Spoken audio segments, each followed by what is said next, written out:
Lucia. This is Open Mic.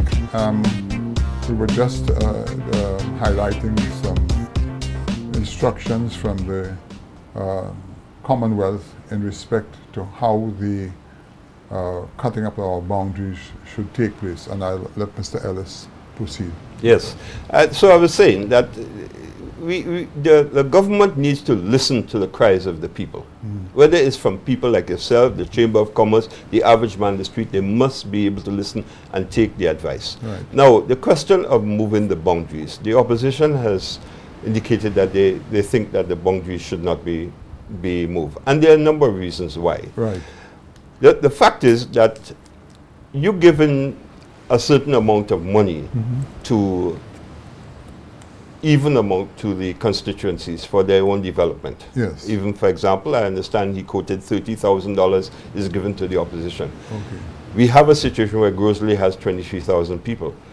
But all you have to do, we know we have a constitution that that's calling for a review. You can review it, but you have to look at the state of the economy at this time. But without cutting you short, the review doesn't tell you that you have to put more parliamentarians. No. It's just a review. It's just a review. Okay, it's just a review. You right. review it, you meet the requirement of the constitution. Yes. But you have to look as Prime Minister and say, I am responsible for 170,000 people, right. approximately. I cannot put more burden on the backs of the people. Right. So I have to do something that will at least sustain the level within a reasonable area until such time that the economy picks up and we are comfortable that the approach of putting on 4 new representatives, 4 new offices, or multiply the offices in the various constituencies to a level that will put a tremendous burden on the people. But you can make certain adjustments to those constituencies, yes, to ensure that there is some kind of reprieve, if you want to say, right, on the difficulties the present district representatives have. So, for example, you can increase the budget a little bit for Grosley or for Castries South, yeah, if you figure that you can adjust it compared to an area that has a smaller number of people. But you don't have to go and add and break up the boundaries that will cause a tremendous expense on the people of St. Lucia. yeah, and more and further, Lionel, you know, we have so many civil servants.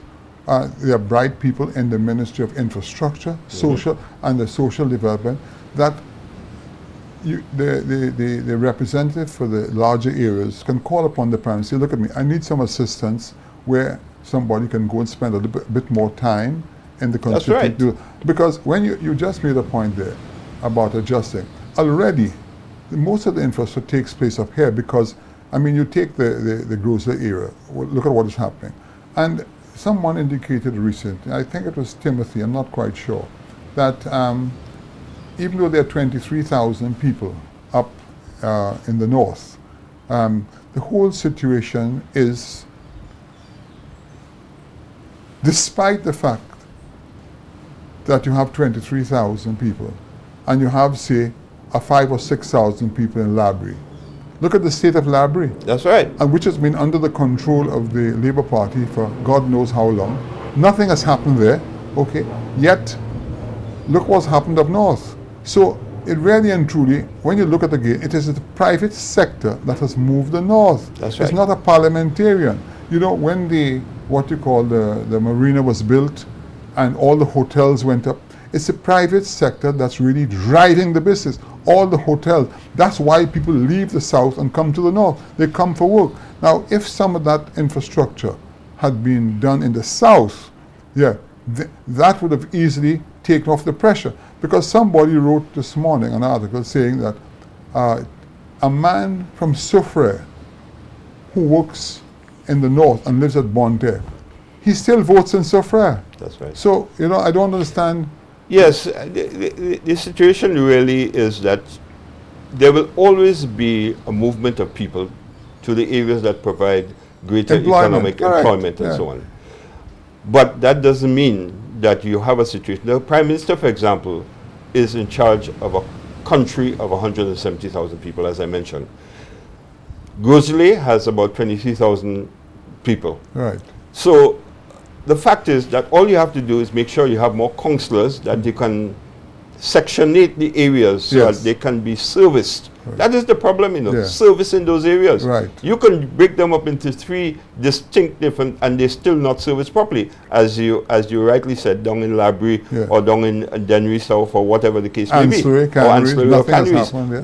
What we need is service. Yes. And that is the problem we need. So in adjusting them, the Prime Minister in his capacity must look at the Commission's report and see the value of what is recommended in that report and take action on that, not just split it up. Yeah. And the question about balancing and unbalancing, the fact is that when you have a commission that has the majority of interest in your party, and they're saying that that is always be the case. That doesn't have to be always the case. Yeah. You have to show transparency. Yeah. I tried to make that point a few days ago on Newspin, but I don't think the host got the message. The point is that we need more people on the ground to deal with the balanced views of the people in the communities.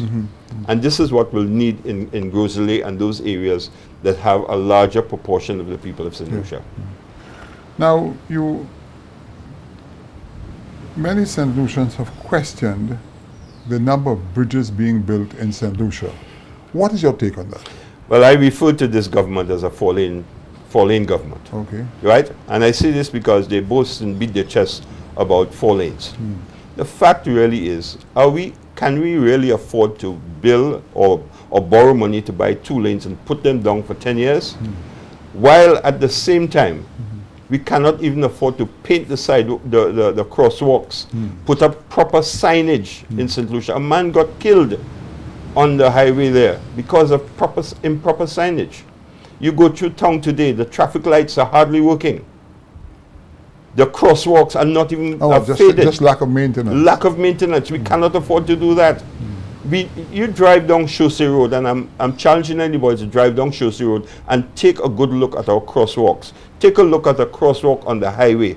Can 3 or 2 to 6 cars down or behind traffic or ahead of traffic see the crosswalk? We need to correct these things now because our people are dying on these roads and getting hurt. A lady got killed in a crosswalk near Mega J. A motorcyclist got killed near the Alma Morgan Bay because of cows on the road. Now, talking about that, I've been back to St. Lucia almost 30 years, and I've been talking about animals on the road. I cannot believe this thing still goes on in this day and age on our main thoroughfares. Yeah, and I heard somebody on TV talking about put up cattle crossing signs. Cattle crossing signs, wow. Now listen to this. There were also cows in the roundabout, so we're going to have to put... I saw that last week, and I said, look at a firm like J.Q. Charles, who spends a lot of money to manicure the lawn, or by Mega J's, and I see cows, 6 cows. Cows in the roundabout. That cannot be right. So you got to put up a sign, cows grazing in the roundabout. Instead of trying to get the cows from the busy highways. And I'm not saying it's always the cow's fault. It's sometimes the owner's fault, it's sometimes the driver's fault. But this is 2015. We must be able to deal with these little issues. But we put in millions of dollars in the bridge. We have infrastructure to service those 2 lanes that are sitting down in Border Wange. We have a tremendous amount of infrastructure to acquire before those lanes can be open. And as someone rightly pointed out, how are you going to put the extra lanes if you have expensive property on either side of the road? Where is it going to come from? 10 times the amount of those 2 lanes. I'll tell you something, Lada. Maybe I'm being a little tough on this government, but I honestly feel that in the light of our, should I say, struggling economy, there is nothing wrong with those Bailey bridges. Now, they put down a Bailey bridge in Canneries, and I think they got in 5 or 6 bridges to St. Lucia, and take the Border Wange Bridge. Okay, it had to be done, I accept that.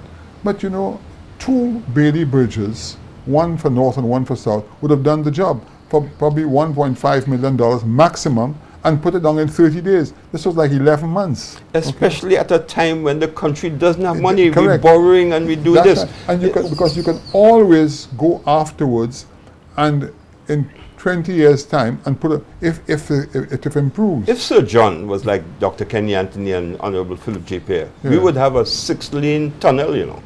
Okay. You know, we would have 6-lane tunnels because he'd be thinking 20 years down the road. Yeah. Right? We realize that we can only afford 2 lanes in that tunnel. And in that tunnels. tunnel was built, what, 20 years 20 ago? years ago. And it functions. And it's still there. Yeah. So and look at the traffic on it, okay? And it was a big help from what it was before, you know? So we have 4 lanes, 2 lanes sitting down. As somebody remarked, they should take 2 of those lanes and put one in Soufriere and one in Labrie or something like that. So, tell me something now. I want to address the VAT situation in St. Lucia. You know, as I said earlier, I have spoken about this VAT situation, and there are people who continue to say that this country cannot exist without VAT. Now, listening to Jeff Stewart, he indicated when someone called in and stated that, well, what about all the countries that have VAT? And he pointed out, but they're all going down the tube. Yeah, I mean, take your country, I call it Barbados, which was... My country, this is my country. Yeah, but originally. I was born in Barbados, and I'm not ashamed to say Were you so. born in Barbados? Yes, I was born in Barbados. I mean, Barbados is a place to... The social programs destroyed Barbados. Yeah. Yeah, I mean... Well, Mr. Chasney, let me say this, because I love to say it. Nobody has any control over where they were born. I was born in Barbados because my mother lost 3 children trying to have them in St. Lucia. Okay. And then when I came along, she decided to go to Barbados, and that's how I'm alive. So I'm very proud to say I was born in Barbados. Yeah. But I love St. Lucia. Yeah, St. Lucia is my home. yeah. But with regards to the VAT, I'm no economist. I am not anywhere near qualified to comment about the do's and don'ts. But what I can say, Mr. Chasney, is that the VAT has had the poorest of the poor feel it. The people in St. Lucia are crying out, and there were so many arguments. I remember on my radio station, I had debates with Labour Party supporters about the VAT. The point is that there are a lot of people who don't mind 15%, but the country is crippling under this 15%. And when people like Jeff Stewart come out, who are more qualified than I am to talk about that, persons like yourself, who can see the effects in the history of commerce in St. Lucia, there must be some other means. But again, the Prime Minister doesn't listen. Yeah. He doesn't listen, and look at the VAT on medication, how long it took. Yeah. Pounding and pounding for him to agree to bring that down. You see, what has happened, as Jeff rightly pointed out, the poorer class were those that got clobbered. Yes, that's right. Because these poor people, their dollar is only worth 85 cents. That's right. And when you go to, I mean, I was clobbered for a long time concerning the supermarket, that I was gouging people, or the supermarket was gouging people, not realizing that when they went there, the price to the person, there was an automatic increase of 15%. They're still putting your name to it, you know. I know. They're still blaming you. And you know, it's amazing that, you know, when people want to throw dust in people's eyes. And these are one of the reasons that I felt it was time to move on and let somebody like Neil Massey together own, I think if I'm not mistaken, probably over 100 supermarkets, okay? Now, just imagine the buying power. If Neil Massey cannot bring real prices down because of it, you think Michael Chasney could? We started a business from scratch. The business was extremely successful, and we took it to this level.